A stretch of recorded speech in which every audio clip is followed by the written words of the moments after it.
Yeah. I think keep educating yourself. It's not something that you can sit and forget, and be patient, because it is a game of patience. And I think especially when you get to the point where we're at, whereas a lot of us is just sitting and consolidating and being patient, and you do get to the boring bit, I think has been termed in the past by Jason and Sam, and and people get bored and they want to sell something to buy something else or do something, and you don't have to.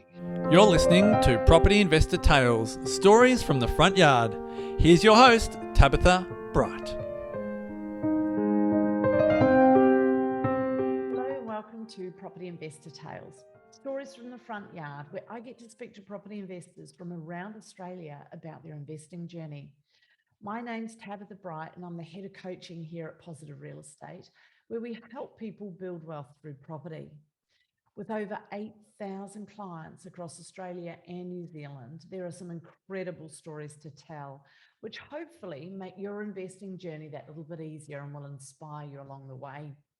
So my guests today are Carolyn and Craig Bounds, and we discuss how important team are, joining the 1% Club and what that means, and about how you get back what you put out there. All important lessons for sure. So enjoy this conversation with Carolyn and Craig. Hey folks, Tabitha here with another podcast. I have with me today the fabulous Craig and Carolyn Bounds. Now, they've been with the program. How long have you been with the program, guys? 6.5 years. 6.5 years. So first of all, welcome to the podcast. Awesome to have you here. Yeah, thank Lovely you. to be here.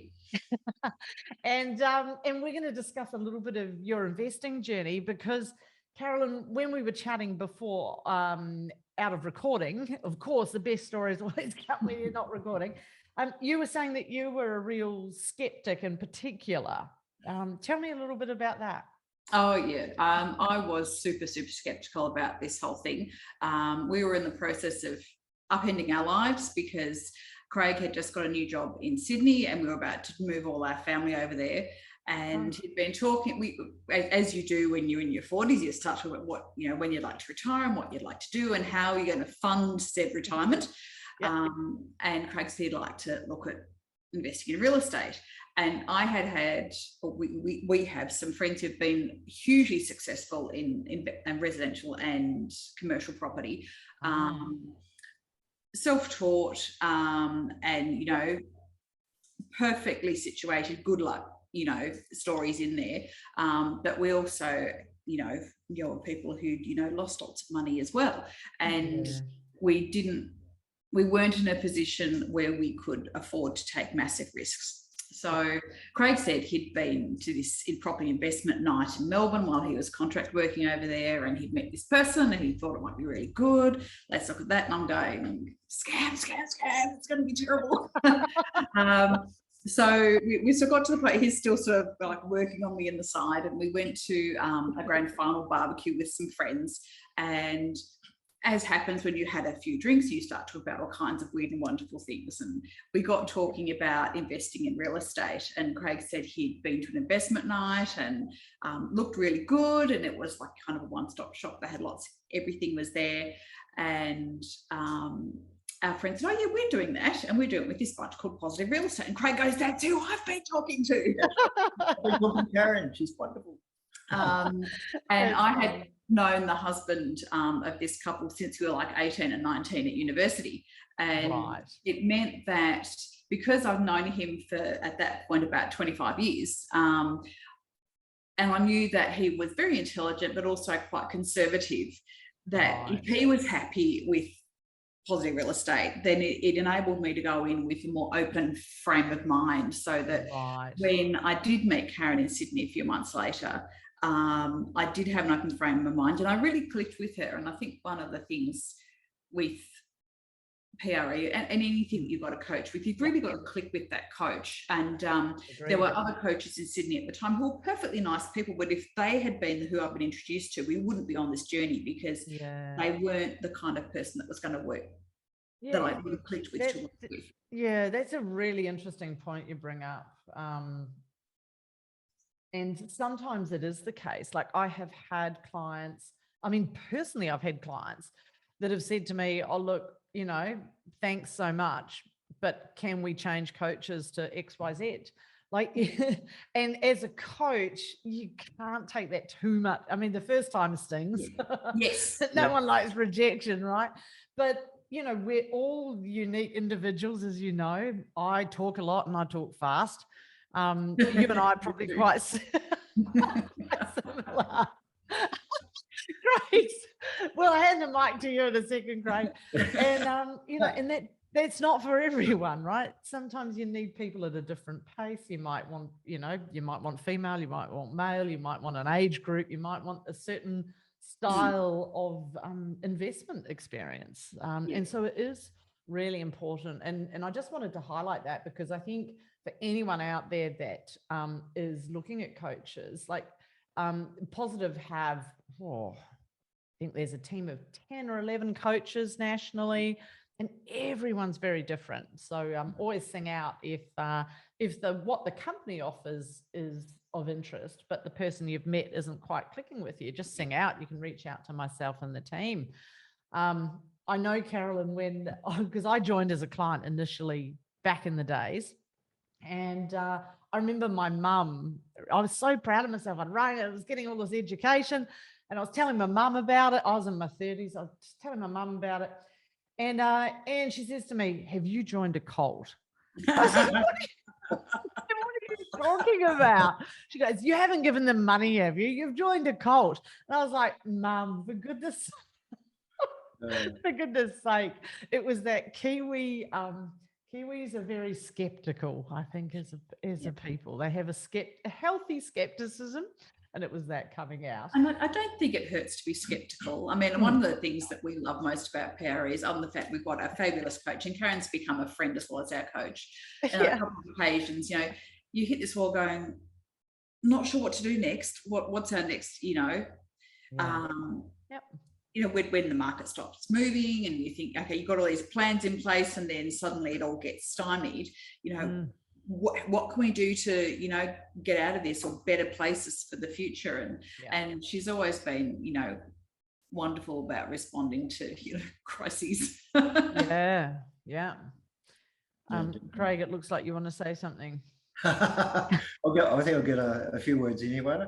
Yeah, I guess that going back to the whole thing about coaches, I always draw on the analogy of you know sports teams. Like different teams have different strategies and they employ different tactics, and that requires a different type of coach. And people is similar in that way that one coach will not suit all people, and you know I do get it too that you know we lucked out. With Karen, not to say that all the other coaches are great coaches. We know that because they wouldn't be working for PRE if they weren't great coaches. And you know, we lucked out with Karen. Got a gym first up, but knowing that that we understand that sometimes coaches might not quite work for people, and you have a great pool of coaches as well, and certain things work for different people, so in different ways and mannerisms and you know ways of communicating even do work differently, and we've got into a nice little set with Karen in a way. You know, she reads us very well, and we have utmost confidence in Karen as well, and I guess on that too, that what Caroline said about with our friends in Tassie, I'd like to think that I'm still quite confident that even if our friends hadn't been with PRE, I would have eventually worn her down.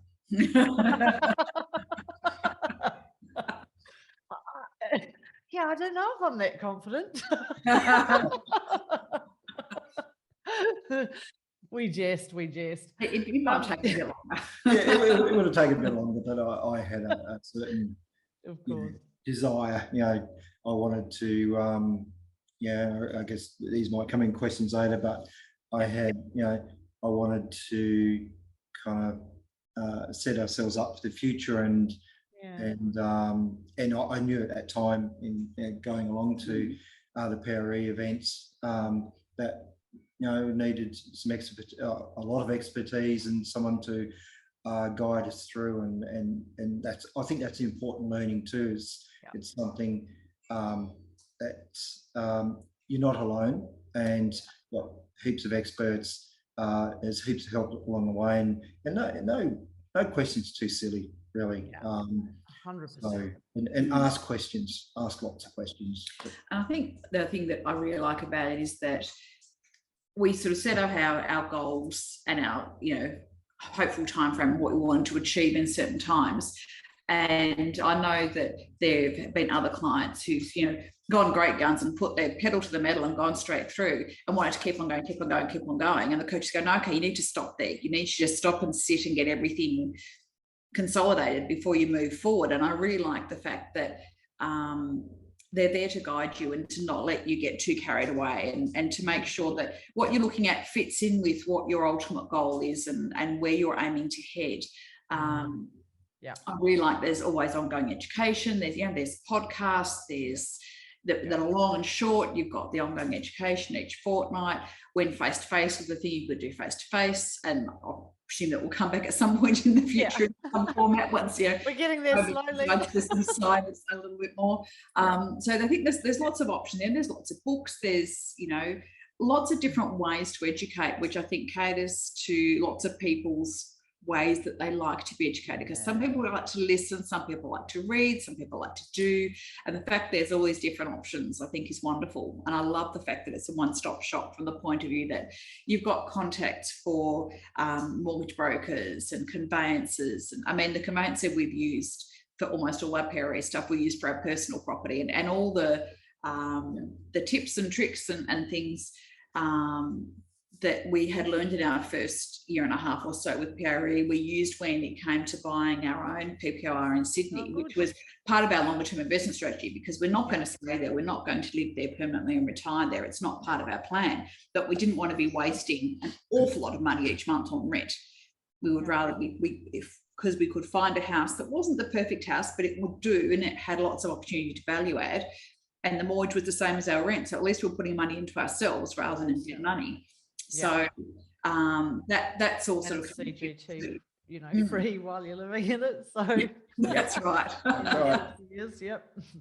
So tell me a little bit, guys, about, if you're happy to share, about some of your goals, because for most Australians, like, in order to get 4, 5, 6 properties, you've got to be in the 1% club, right? You've got to be the 1% of Australia that actually achieves that. So it's actually pretty rare. Tell me, what were your goals outside of how many properties? What were you wanting life to look like? How are you going with that? What have been the challenges? Like, what the wins and the challenges? I'm all ears. I guess I can start. I guess one of the key goals for me was not to retire at 65. I wanted to retire much earlier. Right. Yep. Certainly not past 60. I kind of got this a lot of life to be lived, and I kind of always thought, retiring maybe 57, 58 would be nice, or at least getting into that semi-retirement between 55 and 60. So that was certainly one of the goals, and obviously along with that, and you've worked very long hours for many years. We probably worked out. I'm not alone here. A lot of us are like this, that you kind of tally up all the extra hours you do per week and think, okay, I'm nearly 54. Okay, I'm actually 60 in work years. I think you've spent all that time and think, that's why I feel so tired. But a lot of us are like that. We work grind ourselves into the ground for family and for eventually for our retirement with family. That was quite to retire earlier than the norm, and I guess the norm it's something that's changing anyway. Perhaps Caroline, your retirement plans? Yeah, so I'll end up retiring a little bit later because I work for one of my very best friends who's more like my sister than my friend, and I work remotely for her. And although it's her business, I feel a great deal of ownership to it because we've been in it since the word go. So because it has a great deal of flexibility, I anticipate, I'll keep working with her until she wraps it up, whenever she chooses to retire. And that's so it'll probably be a bit longer. But then I also had the wonderful opportunity to be a stay-at-home mum with our kids for over 12 years. So that's sort of, I mean, and my superannuation was absolutely, it was like this much, and breaks was like this much. So we actually set up an SMSF as part of our strategy as well. So we've got a couple of properties in there, and we've got some shares and that kind of thing. And some whiskey. And some whiskey. and some whiskey. And some whiskey. The SMSF is self-managed super fund. Super fund, yes. Yep. Affectionately known as the Smurf. Oh, yeah. So whiskey, I'm still stuck on whiskey. We have friends who old workmates of Craig's, who set up a distillery in Tasmania, and the chief distiller has worked for several whiskey distilleries in the past, including ones that have won awards. So when they were setting up the distillery, and they've been at it a couple of years, and maybe 2, I think the first barrels were coming up to maturation. And we had a taste because we had friends who had bought barrels when they started, and they mentioned that they would like to try doing a really big barrel. It has to sit for at least 10 years, usually 12 or more. But they needed some funds to do it. And we go, hey, we've got a Smurf. We can, help get that set up. So we've got about 130 litres of whiskey that's currently maturing. It's been in there a bit over 5 years. And it is magnificent already at 5 years. They actually cracked it and did the first taste test when we were down there at Christmas time. So we got the very first little taste, and the distillery is thrilled with how it's going. So are we. Fantastic.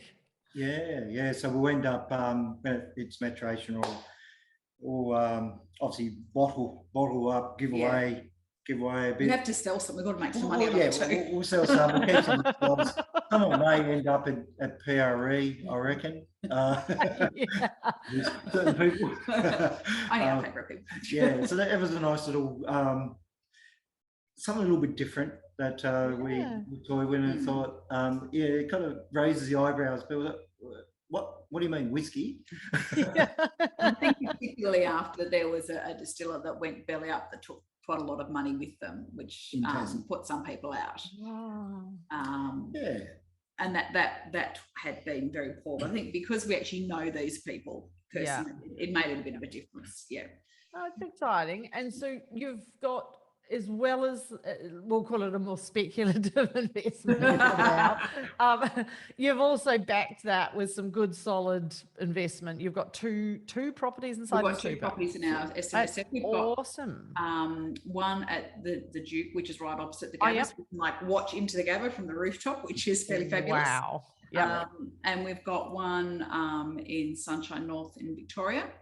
And that was actually interesting because when we were getting the Sunshine North one, the first property we looked at getting, we'd put the deposit down, then it was on, we found through PRE, and then something obviously went sideways because we had a call a couple of weeks later from Karen going, we're pulling you out of that, we're pulling everyone out of that development, we're not happy with it. You haven't lost your deposit, we'll get it back, but there's things gone pear-shaped, so this is what we're doing. And that was actually really nice to have because that was very early in the piece. That was only our second property we were getting with PRE at the time. And to know that it wasn't okay, you've signed the contract, it's all done, we finished with you now. It was something that was continually monitored, and that when things went pear-shaped from the point of view that PRE were no longer satisfied with how things were going, you were able to extricate us from a situation that could have become, quite bad down the track. So that was actually really, really lovely to have that back up and increase my confidence further. So so we've got the two within the SMSF. We've got a PPOR we bought with knowledge we had. We've got two outside of the SMSF, and we've got deposits on two more. Yeah. Wow. And the two we currently got in Zilmi in Queensland. Yeah, and that was the Doncaster first one I bought. in Vic. So the first one I bought in Awesome. Zilmi was only like 6 units in the little thing, and it was pretty basic, but it's fairly near the city, and it's right walking distance to the train station. It's very much a bridesmaid suburb, so it's right next door to Chermside. So Chermside's sort of coming up and at them, and Zilmi is sort of the next one up, I would imagine, as gentrification moves through there. So it's quite a spacious little two-bedder overlooking a bit of bush, so it's got a nice outlook and things. Awesome. And then we'd had that for less than a year and a half, and we were changing mortgage brokers and getting some stuff redone. So I've got a headache stuck in my glasses, and we got an insane valuation on it. I mean, utterly nuts. So Karen goes, "Okay, let's rip all the equity out straight away." So we got this insane valuation, ripped all the equity out, which then was able to get our second investment property, which is in Doncaster in Melbourne, and then enough to put a deposit on a PPI as well. So as I said, it was nuts. So that particular property is now ridiculously negatively geared, but it did its job from the point of view that we had a massive valuation, got equity out. It now just chucks along. And it enables, exactly. I mean, your next property. And so I guess for people that might be new to the whole concept of investing and how it works and where you get your deposit funds from, what these guys have done really well is they bought a property. It happened to go up in value. Sometimes when properties go up in value, they can be a slow climb. Other times they can almost seem to like add 20%, 30%, 40% overnight, it feels. And for you guys, you got a great result in a very short period of time. So that means that we can pull equity out. So that's some of the profit that they've made in the new valuation. You can get another mortgage on that, pull that out, and use those funds as deposits for your next property. So it's a very common strategy to recycle equity and use it for your next deposit. So congratulations. It saves you saving more and more and more, or using funds against your own principal place of residence, which not everyone wants to gear up their home. Exactly. There can be some discomfort around that. So that's awesome. And then, so you've got two that are yet to settle, so they would be off the plans. And tell me, how do you feel about off the plan? And were you originally comfortable with off the plan? Because I know a lot of people can be quite uncomfortable with off the plan as an idea. No, off the plan doesn't really worry us per se. Because both of our SMS properties were off the plan. So Sunshine North had a fairly quick settlement that was already being partially built when we got into it. The Duke was right from the word go. So we'd put the deposit down. It was like a year later that we had to settle on that. And buying property with an SMSF is a different ballgame to buying it outside. So you'd be aware. And for those who are watching who haven't played with that, there's whole different setups from legal entities and how much deposit you need and how much you can have. So between settling Sunshine North, we only had to have a 20% deposit, and then settling on the Duke, we had to have a 40% deposit. So we need to sell some shares just to make that extra bit up, because we had money allocated for it, but because the borders had changed, we needed to play with that. So we did that, but that's been great. So and of course, the advantage of having a bigger deposit is it gets paid off faster because you get better cash flow. So, that's right. That's right. So so we're quite happy with that. So cruising along very nicely at the moment. And where did you say your off the plans were? So the next one coming up is Canberra, which is Black Diamond. Oh yes, and there's been some great results on that. Has the team kept you in the loop on that? We've got emails and stuff through from that. Last one came through while we were away, so I need to go back and read that again. And the next one is one we're most excited about, and that's an ARIA that we got into Trellis. Which we're very excited about. We're very keen to get one of those, and that's one of those places that we would like to potentially use as a winter residence, having a Tassie one. But Tasmanian summers, as all our family is down there, and that's where we're from originally. So we've got between us, we've got 4 brothers, and they've all got partners and kids, and So we've got nieces and nephews floating around the place, and my parents are still with us, and they're down there as well. So that's fabulous. In Tassie, we do have summers, and we actually probably had a better summer in Tassie than they did in Sydney. Oh, that wouldn't surprise me. Seriously, being a Victorian and a Kiwi who has been hassled about the weather since for eons, I would support Tasmania in that claim. I mean, look at what's happened recently. Every time I go to Queensland, it's raining. I am yet to have an unwet summer up there, but no one believes me. Yes, so we're very excited about that one. So so that means that we've basically been sitting for a while because we bought our primary place of residence in Sydney 4 years ago. So part of our investment plan was to renovate that and value add to that. So we poured quite a lot of money into that because we wanted to value add for resale down the track, but also so we can enjoy living in it. So we've got new kitchen, new bathroom, outdoor area, garden's been done, swim style's done. We've just got carpet and painting to finish off, and that will be done within the next couple of months. So wonderful. That's going to be nice to enjoy the finished product. The fruits of your labour. Something like that, yes. In Glenwood is the suburb we're in, Glenwood has gone pretty well. A lot of Sydney's gone pretty well, but we've been pretty happy with where we got to in Glenwood. It's what we could afford at the time. And it was right next door to a very expensive suburb that has priced a lot of people out. So the perfect bridesmaid suburb positioning. Public transport was coming in. So the new metro runs right near us. You can walk to the train station. Fantastic. And you're renovating in a rising cycle, essentially, in a cycle where there's not enough supply for the demand.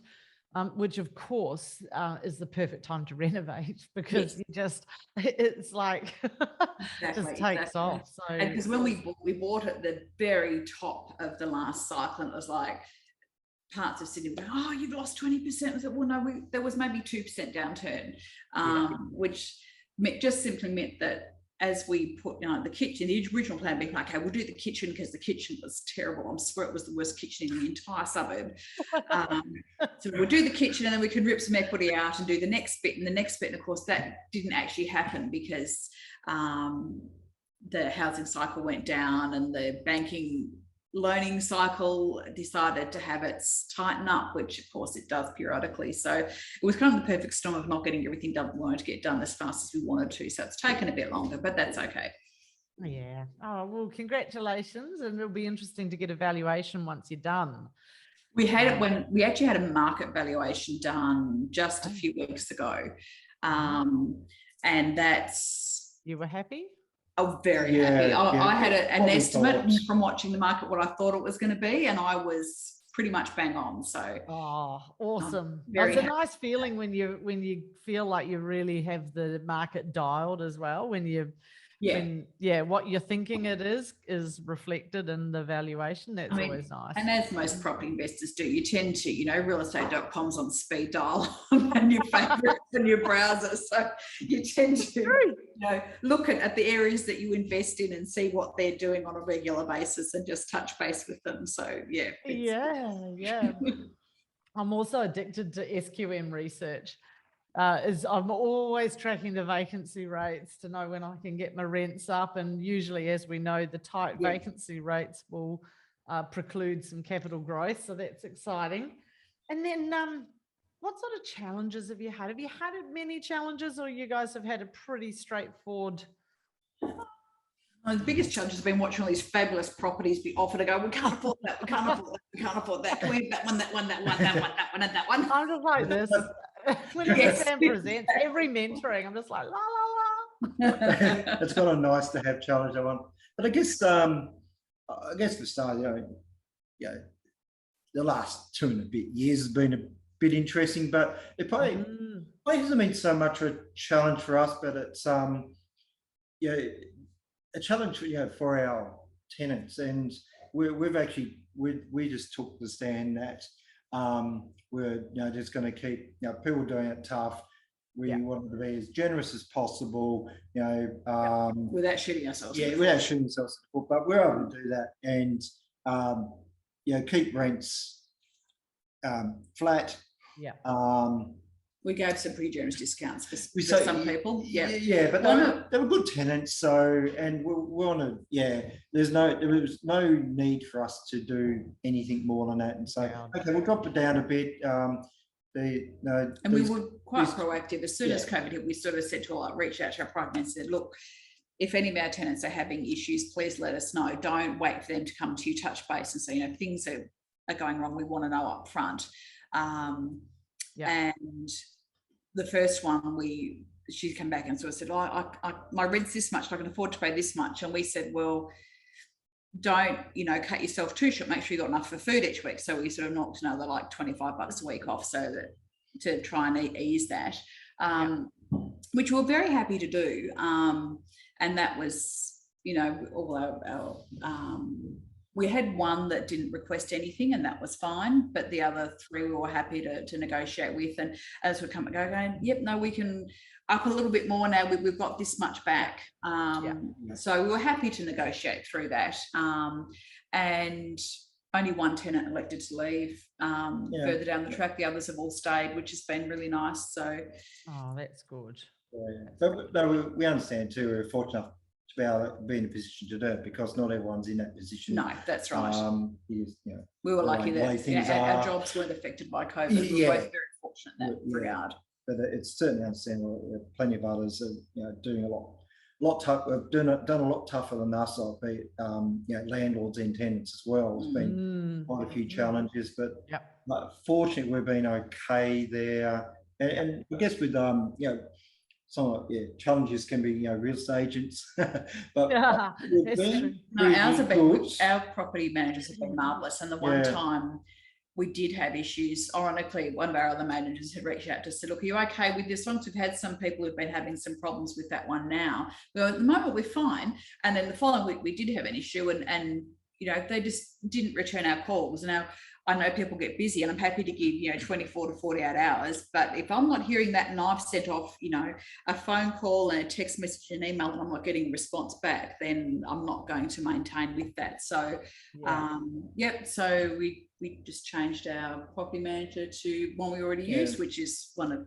PRE's recommendations, which is fine. So, we've got 3 of our properties through RNW, and then one through the Duke has their own management scheme, and she has been she's been the same manager all the way through, and she is absolute gold. So it's good when you're able to maintain that relationship, isn't it? Oh, absolutely. And when we went up to Brisbane a few years ago, we hadn't met her, and we hadn't actually seen our apartment either. And we sort of touched base, said, look, you know, we're coming up, we'd just like to meet you, because, you know, we email all the time.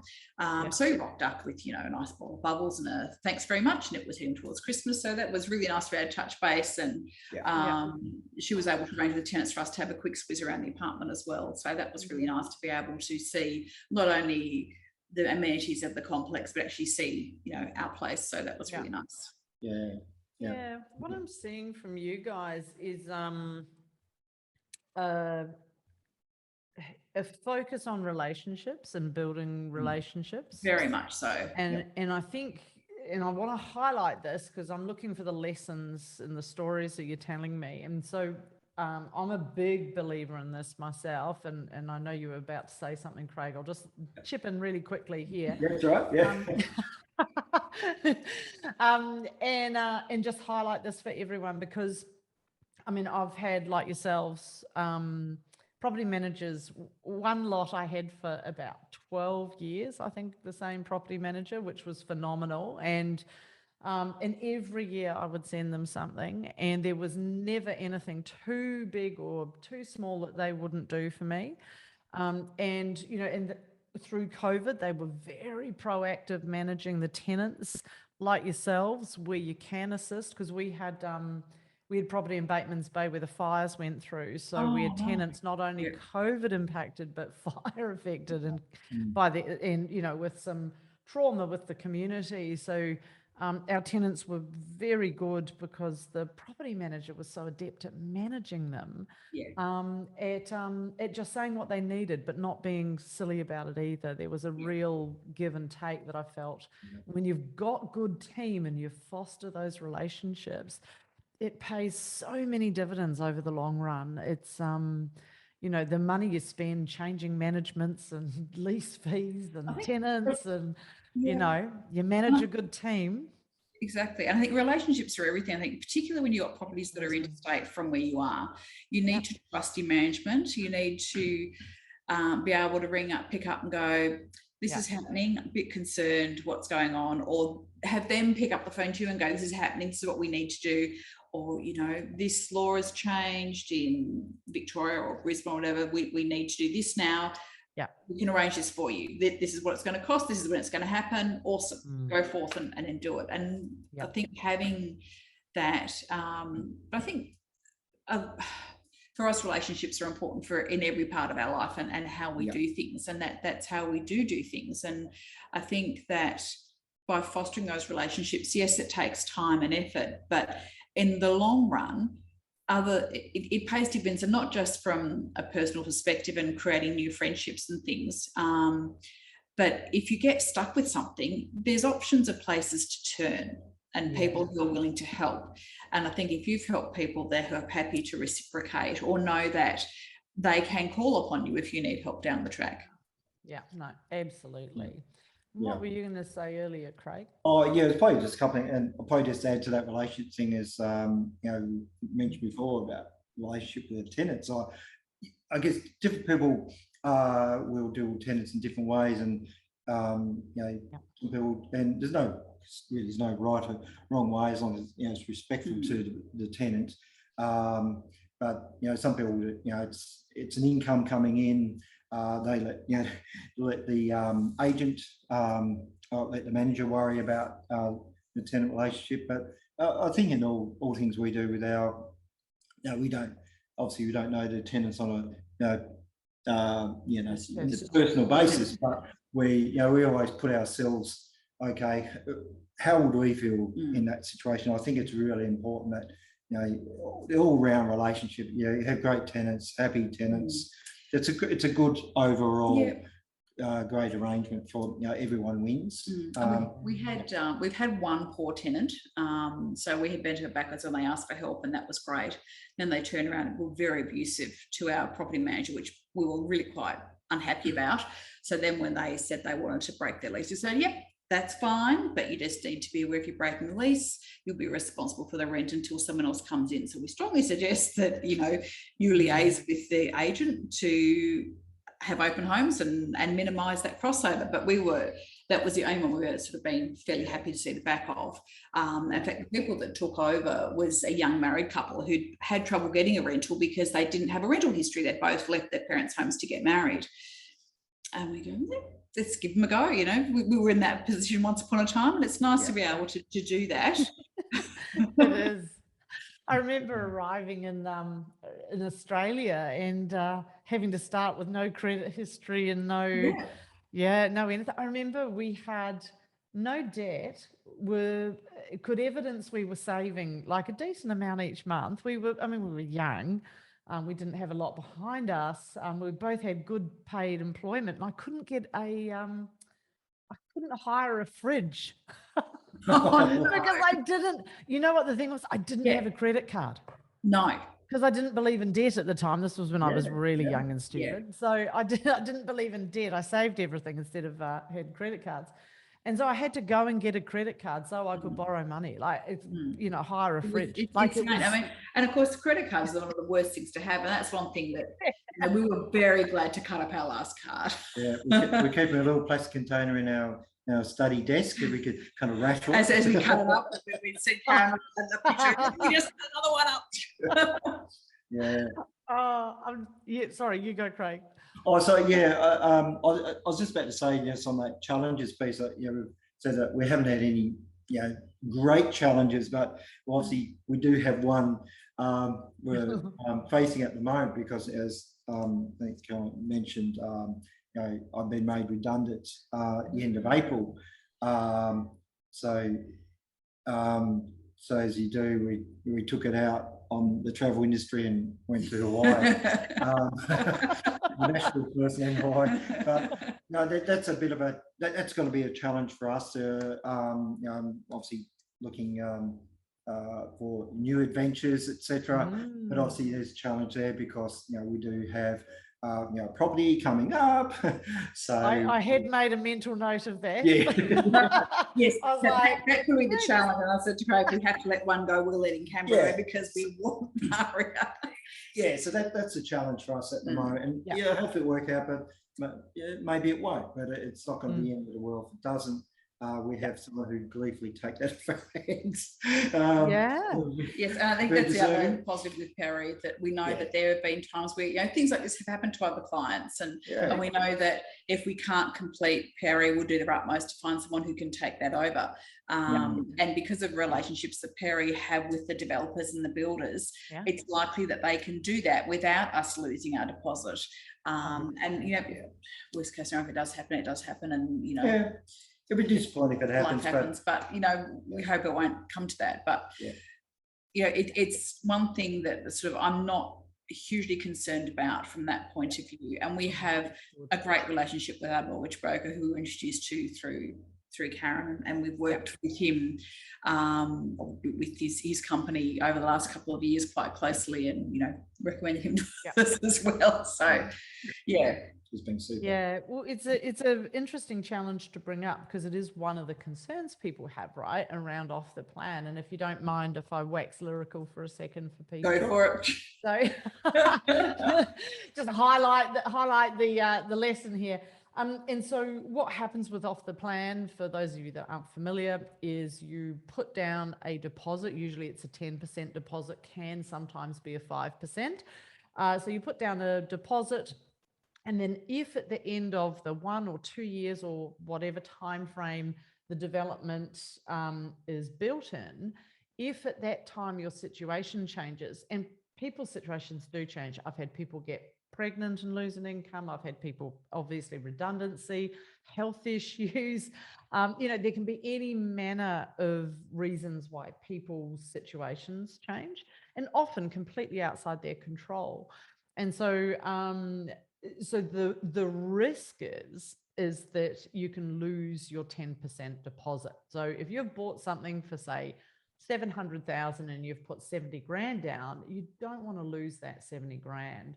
So Positive has safety nets in place where we work very closely with the developers that our clients buy through to be able to on sell. So for you guys, say worst case scenario, you are unable to service the loan for one of your off the plans, then you get listed in our system as what's called a distressed buyer. And myself, Lila Ghani, the head of contracts, your coach, Karen, will work on a solution so that you don't lose your deposit and you get that back. And I am pleased to say we have not lost a client's deposit yet. So, in however many years we've been operating, it must be close to 20. Yeah. So, there's a pretty good track record in that space. I would not envisage at this point that we won't be able to solve the challenge if that eventuates. No. So it's an extra safety net, I think. And that safety net, and it's all the safety nets that are provided by Power, which were one of the things that really attracted us to Power in the first place. So I loved the fact that although you guys offered properties to a wide variety of properties in a wide variety of places at a wide variety of purchasing price points, it's the fact that you've got access to mortgage brokers, access to conveyancers, access to accountants now. The fact that it's essentially a one-stop shop with ongoing education and that backup, and the fact that all you guys up the top levels, and as well as all the coaches, are people who have walked the walk as well as talking the talk. You're not just talking about stuff from a theoretical point of view. You've all been investing and you've all had wins and losses and everything in between, and it's that kind of life experience, I think, which really engenders a great deal of confidence in the clients. Oh, that's lovely to hear. And I know Karen, it'll mean a lot to Karen too. Karen is Christmas on a stick. She is just so good. And, other than the fact she's a fabulous coach, we do really count her as a friend. Oh, she's a special one. She's my running buddy in the group. She is. I'm very impressed with running. I said my dad was a marathon runner. I know it's a special kind of nuts to do that. It is. And pre-rheumatoid arthritis days, my joy was I wanted to run 5Ks comfortably, and I used to do my 5K run for my warm-up, and then I'd do my hour's weights, and it was wonderful, and I loved it. And then when I was diagnosed, I said to my roomie, "So can I still do that?" He goes, "Yeah, sure, if you want to end up in a wheelchair in 10 years." I go, no.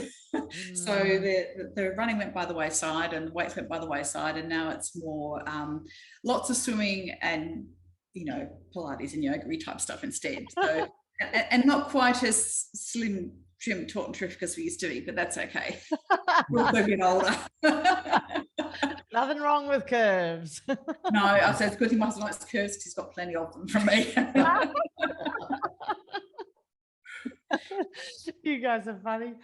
Alrighty. And so in wrapping up, I guess if that classic podcast question, so if you could go back in time and young Caroline and young Craig were looking at getting started on their journey, what advice would you like to give to yourselves? Do it 20 years earlier.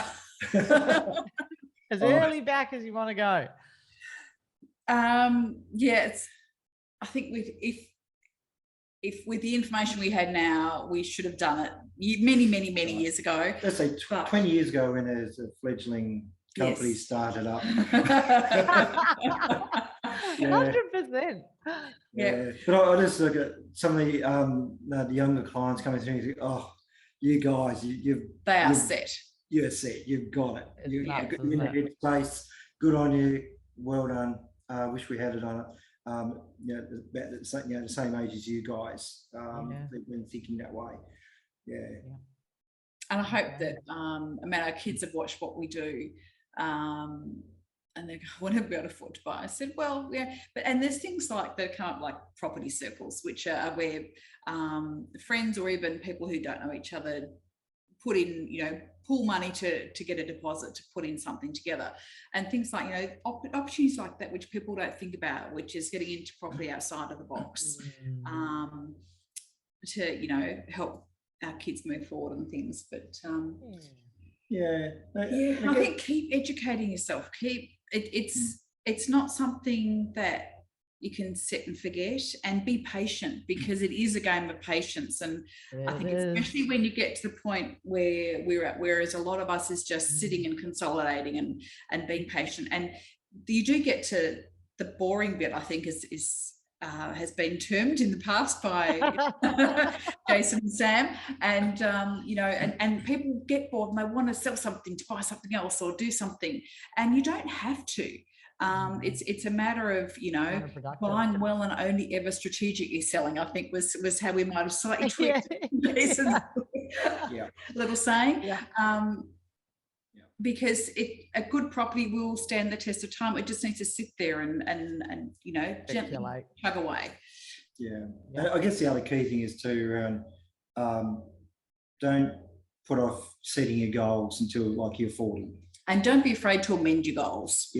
Set your goals in your 20s, because you'll just, if you set them in your 40s and look back and think, gee, why didn't I do those 20 years ago? We had 3 kids. We had 3 kids.